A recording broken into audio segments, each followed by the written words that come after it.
What do you think is destination determined by? Is it determined by your dreams? Is it determined by your hope?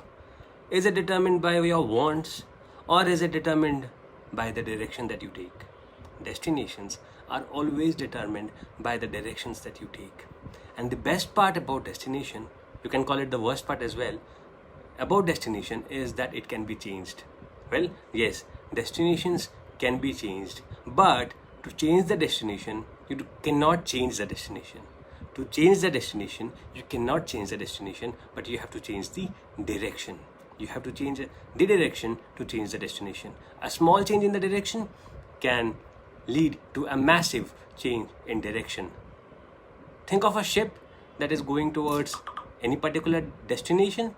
A small change in its direction can lead to a great change in its destination, in where it would reach. So keep it in mind that your destination is determined by the direction, and destination can be changed.